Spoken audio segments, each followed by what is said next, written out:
மாண்புமிகு கழகத் தலைவர், தமிழ்நாட்டின் முதலமைச்சர் அண்ணன் மு.க. ஸ்டாலின் அவர்களின் குரலாக இந்த மசோதா பில் முதலில் என்னிடம் வந்தபோது இதன் பெயர் திரிபுவன் சககாரி பல்கலைக்கழக மசோதா பில் என்று இருந்ததால் எனக்கு இதை பற்றி புரியவில்லை. பிறகு நான் இந்த வார்த்தையின் அர்த்தத்தை தேடி பார்க்க வேண்டியிருந்தது. சககாரி என்றால் கூட்டுறவு என்ற பொருள் என்பதை நான் பிறகு அறிந்து கொண்டேன். ஒன்றிய பாஜக அரசுக்கு இருக்கும் இந்தி மீதான திணிப்பை நாம் அனைவரும் அறிவோம். இதை பற்றி நாம் இப்பொழுது பேச வேண்டாம். நாம் இப்பொழுது இந்த மசோதாவை பற்றி பேசுவோம். இந்த மசோதா கூட்டுறவுத்துறையில் கல்வி பயிற்சி மற்றும் ஆராய்ச்சியை மேம்படுத்துவதற்காக ஒரு புதிய பல்கலைக்கழகத்தை நிறுவுவதை நோக்கமாக கொண்டுள்ளது. இந்த பல்கலைக்கழகம் திரிபுவன் சககாரி பல்கலைக்கழகம் என்று பெயரிடப்படும் என்றும், மேலும் இது தேசிய முக்கியத்துவம் வாய்ந்ததாக நிறுவனமாக அறிவிக்கப்படும் என்றும் குறிப்பிடப்பட்டுள்ளது. இந்த மசோதா இந்த பல்கலைக்கழகத்தை கூட்டுறவு, கல்வி, பயிற்சி மற்றும் ஆராய்ச்சிக்கு அர்ப்பணிக்கப்பட்ட இந்தியாவின் முதல் சிறப்பு நிறுவனம் என்றும் விவரிக்கிறது. தமிழ்நாடு ஏற்கனவே பல தசாப்தங்களை கூட்டுறவுத்துறையில் முன்னோடியாக உள்ளது. தமிழ்நாடு கூட்டுறவு பயிற்சி நிறுவனம், கூட்டுறவு வங்கி, தமிழ்நாடு கிராமப்புற கடன் மற்றும் தமிழ்நாடு நிதி குறித்த கல்வியை வழங்குகிறது. பண்பாடு மற்றும் பாரம்பரியத்திற்கு பெயர் பெற்ற எங்கள் மாநிலம் கூட்டுறவுத்துறையிலும் ஒரு முன்னோடியாக திகழ்கிறது.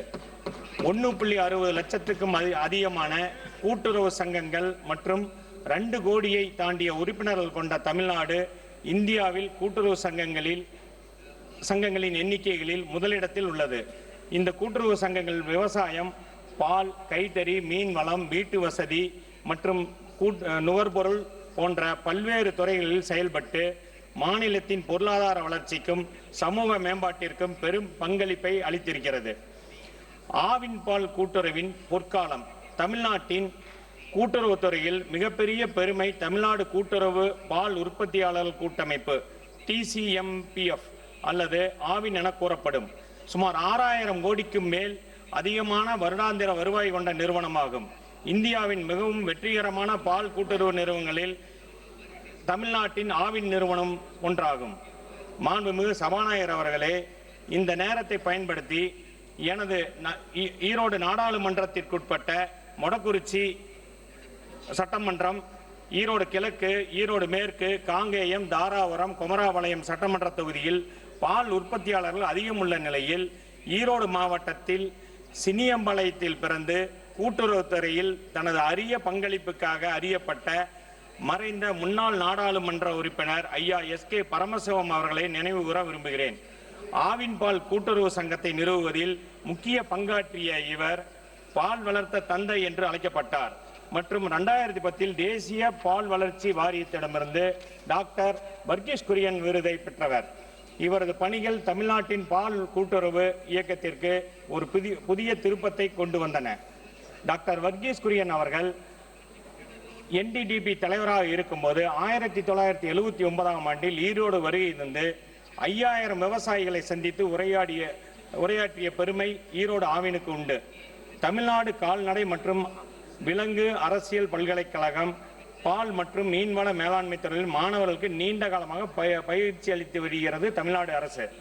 பூனேவில் உள்ள வைகுந்து மேத்தா தேசிய கூட்டுறவு மேலாண்மை நிறுவனம் 1964 முதல் செயல்பட்டு வருகிறது மற்றும் சிறப்பு கூட்டுறவு மேலாண்மை படிப்புகளை வழங்குகிறது.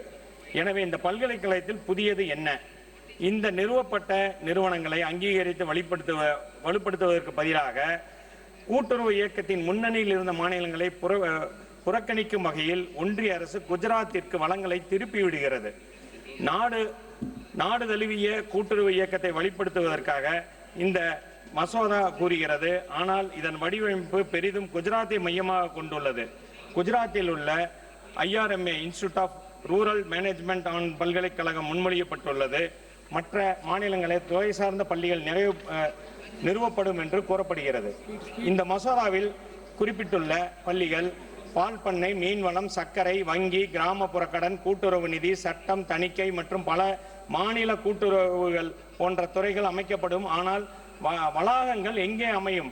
பால் பண்ணை மற்றும் வங்கி போன்ற கூட்டுறவுத்துறையில் 10 மினிட்ஸ் மேடம் கூட்டுறவுத்துறையில் தமிழ்நாட்டின் வளர்ச்சி தலைமை இருந்த போதிலும் இந்த மசோதா தமிழ்நாட்டில் எந்த ஒரு கூட்டுறவு கல்வி மையம் அமைப்பதற்கான உத்தரவாதம் அளிக்கப்படவில்லை. இந்த அவைக்கு நான் நினைவூட்ட விரும்புகிறேன்.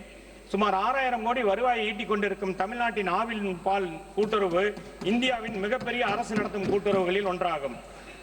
தமிழ்நாடு மாநில உச்ச கூட்டுறவு வங்கி TNSC வங்கி 23 மாவட்ட மத்திய கூட்டுறவு வங்கிகள் மற்றும் 4523 தொடக்க வேளாண்மை சங்கங்களை மேற்பார்வையிடுகிறது. இது லட்சக்கணக்கான விவசாயிகளுக்கு நிதி வசதிகளை வழங்குகிறது. கடந்த 2006ஆம் ஆண்டு தமிழ்நாட்டில் திமுக ஆட்சி அமைந்தவுடன் அன்றைய எங்களது முதலமைச்சர் டாக்டர் கலைஞர் அவர்கள் தமிழ்நாட்டின் விவசாயிகளின் கூட்டுறவு கடன்களை சுமார் 7000 கோடி ரூபாய் தள்ளுபடி செய்து விவசாயிகளை காப்பாற்றினார். ஆனால் உங்களுடைய ஒன்றிய மாண்புமிகு மோடி அவர்களின் அரசு விவசாயிகளின் கடன் பற்றி எந்த அறிவிப்பும் இந்த நிதிநிலை அறிக்கையில் இடம்பெறவில்லை. இன்று எங்களது தமிழ்நாடு முதலமைச்சர் மாண்புமிகு அண்ணன் மு க ஸ்டாலின் அவர்கள் வட்டி இல்லாமல் அனைத்து விவசாயிகளுக்கும் கூட்டுறவுத்துறை மூலமாக கடன் வழங்கி கொண்டுள்ளார். எனவே அரசாங்கம் உண்மையிலேயே கூட்டுறவு கல்வியை வளர்க்க விரும்பினால் குஜராத்தில் உள்ள ஒரு பல்கலைக்கழகத்தை நம்பியிருக்க தமிழ்நாட்டை கட்டாயப்படுத்துவதற்கு பதிலாக தற்போது தமிழ்நாட்டில் உள்ள இந்த நிறுவனங்களில் முதலீடு செய்ய வேண்டும். பல்கலைக்கழகத்தின் நிர்வாக குழு ஆசிரியர் மற்றும் ஆராய்ச்சி முன்னுரிமைக்கான முடிவெடுக்கும் செயல்முறை ஆகியவற்றில் தமிழ்நாடு மற்றும் பிற முக்கிய கூட்டுறவு சார்ந்த மாநிலங்களின் மாநில பிரதிநிதித்துவத்தை உத்தரவாதம் செய்ய மசோதா தவறிவிட்டது. அதன் கொள்கையில் பாடத்திட்டம் மற்றும் தலைமை ஒரு மாநிலத்தில் கட்டுப்படுத்தப்பட்டால் இது எப்படி ஒரு தேசிய கூட்டுறவு பல்கலைக்கழகமாக இருக்க முடியும்? தமிழ்நாட்டின் கூட்டுறவு பால்வளம் வங்கி மற்றும் மீன்வள மாதிரிகள் குஜராத்திலிருந்து பெரிதும் வேறுபடுகின்றன. நமக்கு தேவை உள்ளூர் மயமாக்கப்பட்ட ஆராய்ச்சி மற்றும் கல்வி மையங்கள். ஒரே மாதிரியான குஜராத் மாதிரி அல்ல. ஐயா, கூட்டுறவு கல்வியில் முன்னணியில் இருக்கும் ஏராளமான மாநில அளவிலான கூட்டுறவு பயிற்சி மையங்கள் மற்றும் நிறுவனங்கள் உள்ளன. கூட்டுறவு இயக்கத்தின் அடிமட்ட உணர்வை நீண்ட காலமாக நிலைநிறுத்தி வரும் சிறப்பான எடுத்துக்காட்டாக இந்தியா தாயமாக உள்ளது. அதே போல குஜராத்தின் வளாகத்தில் பல்கலைக்கழகத்தை நிறுவுவதன் மூலம் இந்த மசோதா தமிழ்நாடு, மகாராஷ்டிரா, கர்நாடகா, கேரளா ஆகிய மாநிலங்களை ஓரங்கட்டக்கூடும். இன்று கூட்டுறவுத்துறை வருவாயில் 30% மேலாக இந்த மாநிலங்கள் பங்களிப்பை வழங்குகின்றன. திரிபுவன் சஹகாரி பில் மசோதாவின் முக்கிய குறைபாடுகள் ஒன்று பல்கலைக்கழக மசோதாவுக்கு வழக்கு தீர்ப்பு குறித்து பல அதில் ஊழியர்களுடைய பிரச்சனைகள் அதில் சார்ந்திருக்கிறது. அதை மேலும் தாங்கள் இதை சரி செய்ய வேண்டும் என்று கேட்டுக்கொள்ளப்படுகிறது. மாண்புமிகு பிரதமர் அவர்களுக்கு நான் ஒரு நினைவூட்டலை தெரிவிக்க விரும்புகிறேன்.